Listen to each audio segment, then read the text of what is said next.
দিনের ইচ্ছে ছিল। আর এই এই স্মৃতি, ছোটবেলার স্মৃতিচারণ হবে। এইসব জায়গায় আমরা এসছি, ছোটবেলাতে অনেক এসছি, তো সেগুলো নিয়েও হয়তো আলোচনা হবে। তো ঠিক আছে, ধন্যবাদ। এবার আমি এখানকার স্থানীয় লোকেদের গল্প শুনি এবং মন্দিরের যে কি পরিস্থিতি সেগুলো একটু দেখানোর চেষ্টা করব। নমস্কার, সুপ্রভাত বন্ধুরা। I am your host Dev Hore. You are watching my channel Ami Bhabaghure.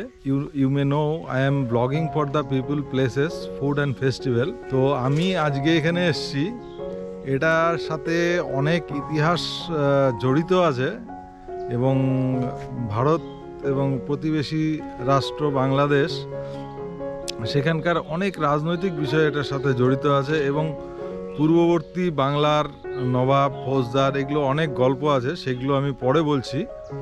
তো তার আগে আমার এই যেটা দেখা যাচ্ছে, আমি যেখানে এসেছি অ্যাকচুয়ালি এই সেই মন্দির। এটা হচ্ছে এই মুহূর্তে এই জায়গাটার নাম হলো ফলনাপুর, তাই তো?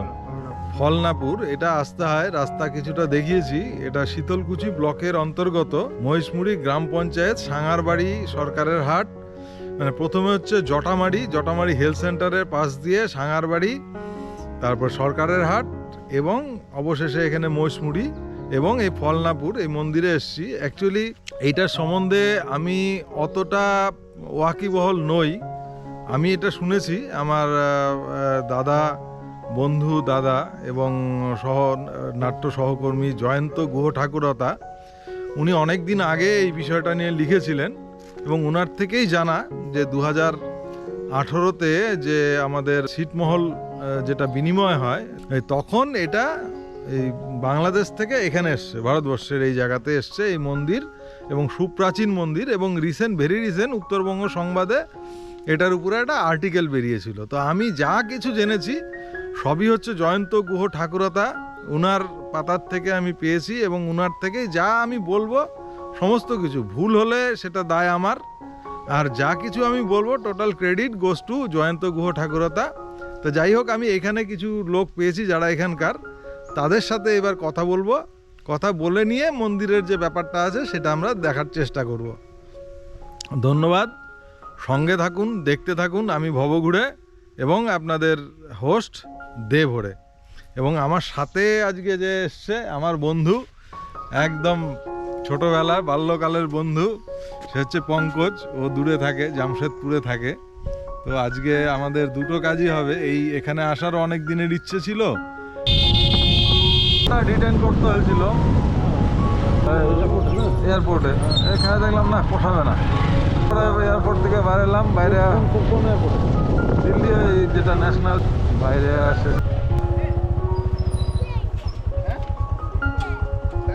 এটা হচ্ছে ইন্দিরা বা কুয়া যেটা বলা হয়। আগের দিনে তো কুয়ার রিং ছিল না, ইট গেথেই তৈরি করা হতো।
হ্যাঁ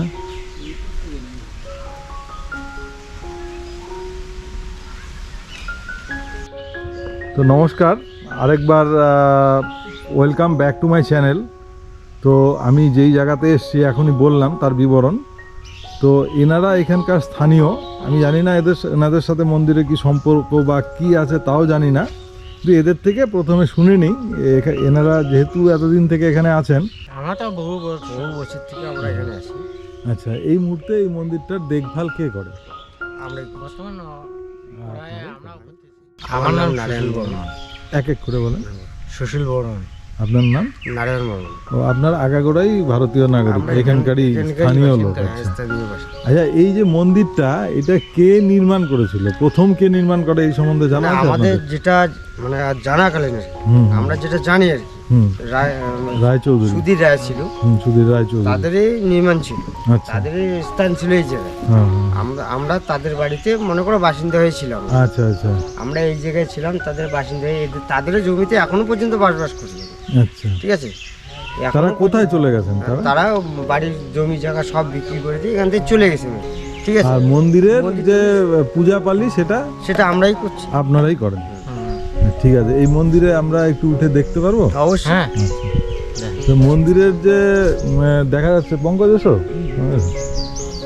মন্দিরের যেটা দেখছি, অ্যাকচুয়ালি মন্দির বলতে যা বোঝা যায়, মানে এটা প্রাচীনত্ব নিয়ে সংশয় থাকলেও অন্তত এতটুকু বোঝা যায় যে 4 থেকে 500 বছরের পুরনো মন্দির। এটা ছিটমহল ছিল এক সময়, অর্থাৎ এটা ভারতীয় কোনো হিন্দু নাগরিকের এই মন্দিরটা ছিল, যেটা বললেন সুধীর রায়চৌধুরী নামক এক ভদ্রলোক এটা করেছিলেন। এবং যেই জিনিসটা এখানে লক্ষণীয়, সেটা আমি যদিও প্রত্নতাত্ত্বিক বিষয়ে সেই বিষয়ে আমার সেই রকম পড়াশোনাও নেই। এটা যারা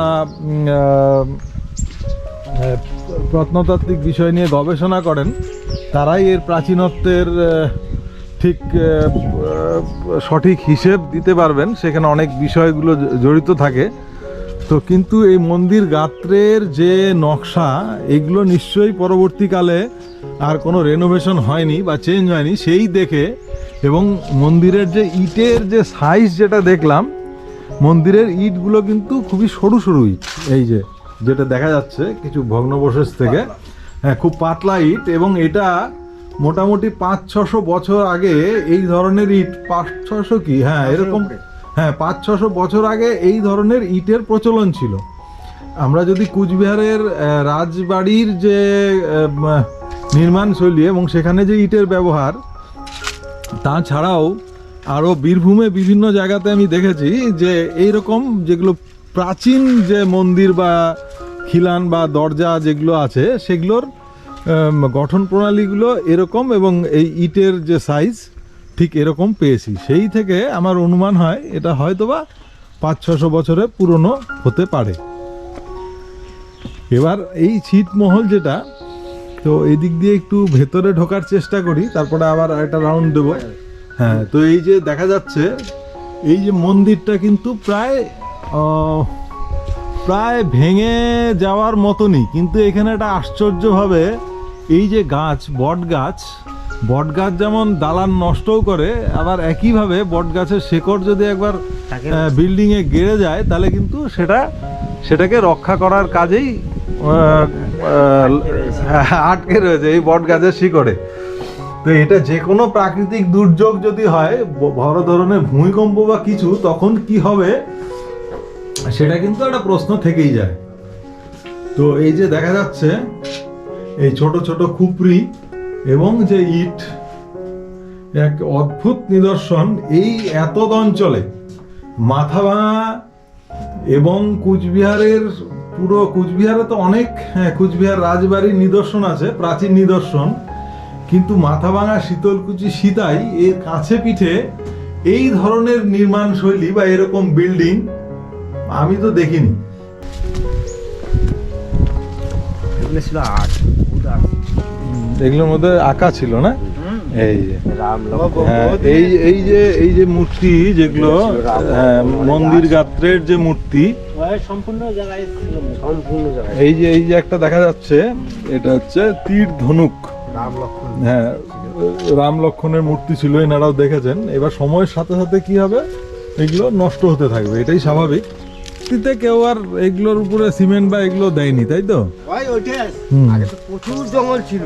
এই যেটা বললাম, এই যে একটা গাছ কিভাবে এই মন্দিরটাকে জড়িয়ে ধরে রেখেছে, যে কোনো মুহূর্তে ভেঙে পড়তে পারে, এবং এটা রেস্টোর করা অসম্ভব, সম্ভবই না, কোনোভাবেই সম্ভব হবে বলে মনে হয় না। তা আমরা একটু উপরে যাই। হ্যাঁ,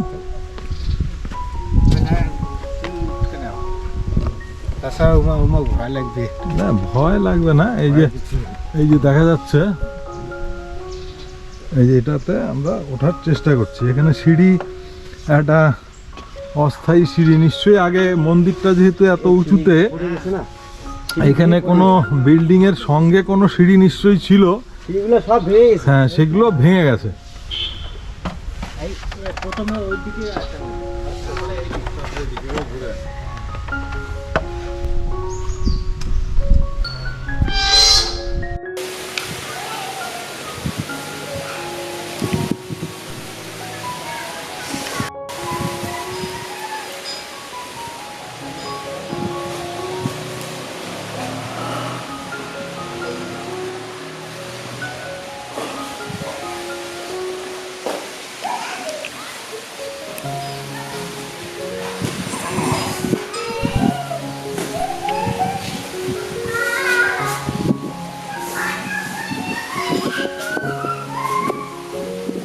এই মন্দিরের ভিতরটা মনে হয় কোনো এক সময় এখানে নতুন করে সিমেন্টের প্রলেপ এবং রং সম্ভবত দেওয়া হয়েছিল।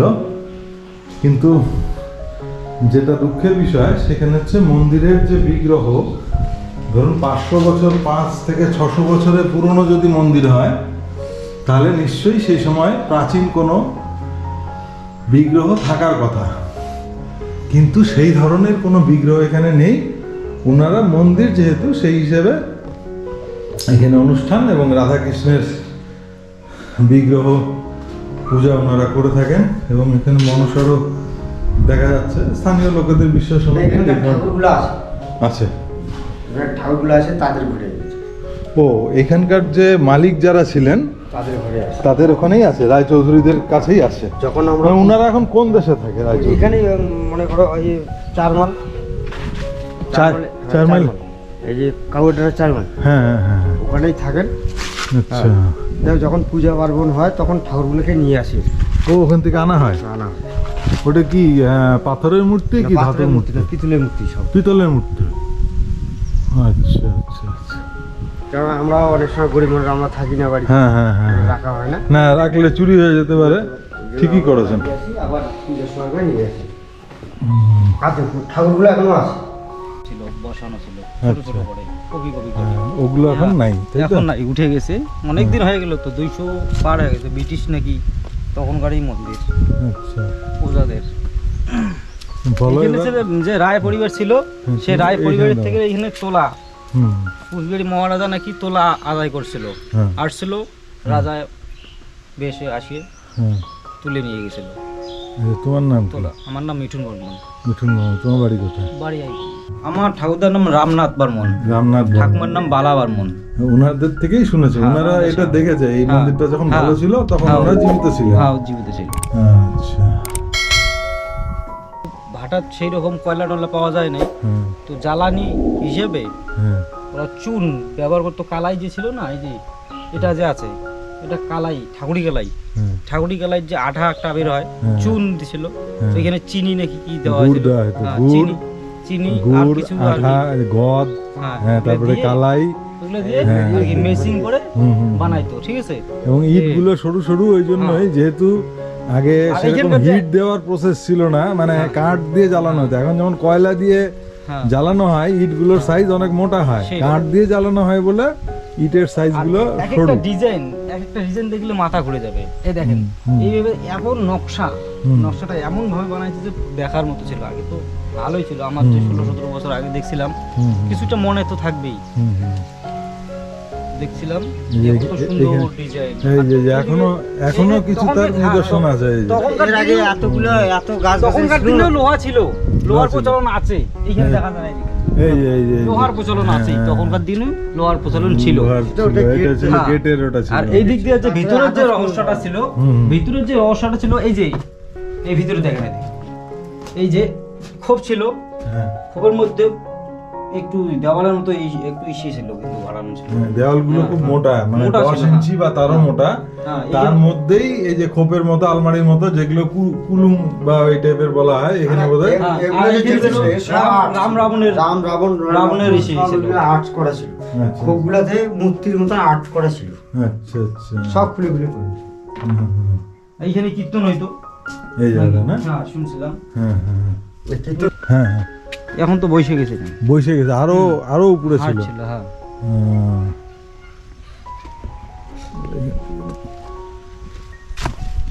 আমাদের আমল থেকেই মনে হয় 5 ফুট 7 ফুট নামে গেছে।